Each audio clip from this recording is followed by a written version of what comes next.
welcome back to my channel. For those of you that don't know me, my name is Marima and I just recently started up a YouTube channel where I show some of my favorite recipes, partially because I love watching other people's YouTube videos and you know, I really like to cook. I like to see how other people prepare certain things and really feel like sharing my own recipes and some of the things that I do to put a spin on things. In this video, we are going to be making two super delicious, super quick 20-minute meals that you can make on days when you're feeling super lazy. They are both pretty hearty. So yeah, it's kind of nice to like eat these when you want to cuddle up and just be warm and cozy. I realized afterwards that they're both kind of like Thai food inspired, which is awesome because I love Thai food and I hope that you guys do too.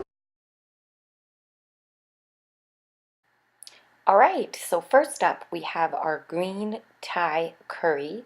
This dish is absolutely amazing. It's one of my favorites. It takes like 15-20 minutes to make, and you can really use whatever vegetables that you have in your refrigerator and you feel like using up.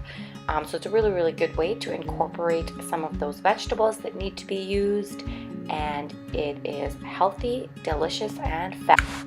Some of the ingredients that I personally am going to be using for my Thai curry is some eggplant, some kale, frozen peas, frozen corn. You will need about 3 tablespoons of curry powder. Optional is some cayenne and some honey. Now the honey is also optional. It is going to add a little bit more sweetness to the dish, so I kind of always like to use it. I got this honey actually from a local honey farm that's here in the Lower Mainland, and I've been putting off on using it. I actually had to hide it away and put it away somewhere in a cupboard so that I wouldn't use it all up, because I really wanted to use it in one of my videos to show you guys. Yeah, so if you guys do live in the Lower Mainland, go and check out the Honeybee Center. Not only do they supply us with really delicious local honey in different varieties and flavors, but they do also do field trips, birthday parties, and high tea at their local bistro. So highly recommend checking that out if you ever get a chance. Oh yeah, and then I did forget to mention, obviously I also used broccoli, but you are also gonna need some coconut milk. And yeah, so here they are. Here are the ingredients. Very easy to make. As far as the coconut curry is concerned, this is the type that I use. I really like this one. I don't make my own curry paste. If you know how to make your own curry paste, then that's awesome. The reason I use this one, if you look at the back of the ingredients, the second it kind of works, it is made with pretty much whole ingredients such as spices, lemongrass, shallots, salt, kaffir lime leaf, I think, and coriander root. So it is not horrible for you. It's definitely not filled with a whole ton of preservatives. So I really like this one, and it comes with green, yellow, and red curry paste. Alright, it's time to get cooking. So the first thing you want to do is add a tablespoon or so of coconut oil into the bottom of a pan. Add in your curry powder. You do want the curry powder to kind of like sizzle and cook. This is what's going to release some of the aroma in the curry powder. I do add a little bit of coconut milk into mine just to kind of let it be a little bit easier to spread around in the pan as such.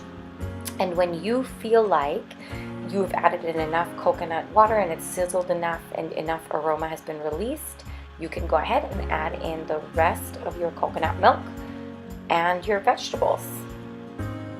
You want to make sure to add in the vegetables that take the longest to cook first, and let those cook down until they're pretty much almost done. So for me that was broccoli and eggplants. And let those cook up, put the lid on, give it about 10 minutes until your broccoli and your eggplants are completely cooked and tender.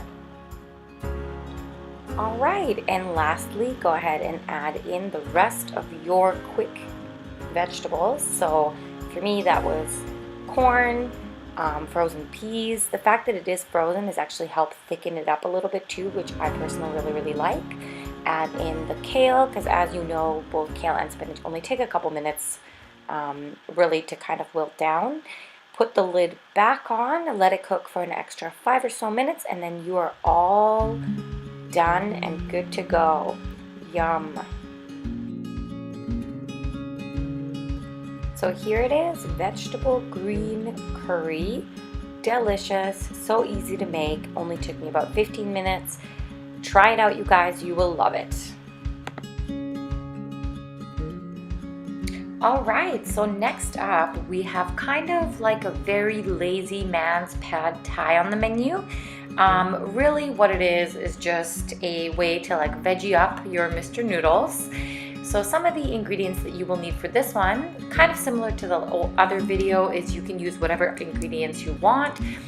For mine, I use just carrots, peas, corn, because that's usually what comes in like a pad thai type thing, as well as some other veggies, and I'll show you how to make the sauce later. You'll also need some noodles. Now for mine, I also included some cooked eggs that I quickly stirred up in a pan. Takes a couple minutes. Now I will say this recipe has a lot of different steps. You'll want to soak your noodles. I used ramen or like Mr. Noodles noodles for mine, which is actually probably the least healthy one that you could choose, but that's just all I had in my fridge.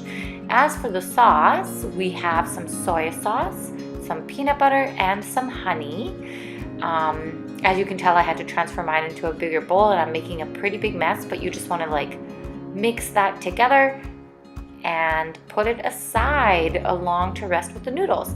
Next up, one thing that I did kind of want to include in my video is that I did saute up some cauliflower to make it almost into like a rice-like consistency.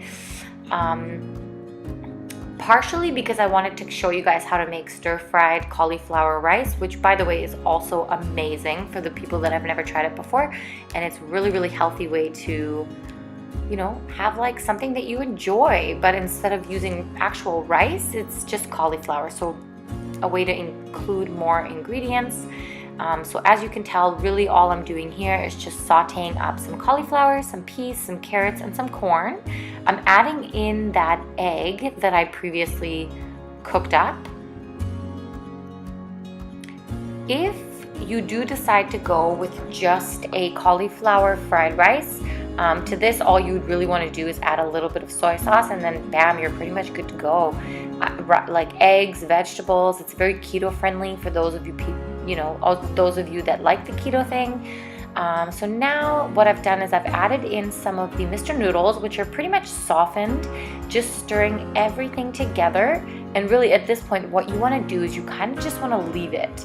After you've included all of your ingredients, you kind of just want to go ahead and like stir it every once in a while, but also leave it behind a little bit so that there's a little bit of caramelization that gets formed on the noodles, and it is so freaking good. So easy, a really good way to take, like if you were the type of person that eats like a pack of Mr. Noodles for lunch or for dinner, this is just a good way to add some extra vegetables, bulk it up, maybe even split the servings in half to reduce the calorie content. And or if you feel like having pad thai but you really don't have a whole lot of ingredients, chances are you have frozen peas, carrots. Chances are you have eggs, and possibly you have some sort of noodle formation, so therefore you can make this dish. And I hope that you guys enjoyed it. I've had so much fun making this video. Oh, my phone is ringing. I should probably continue this later. Bye, guys!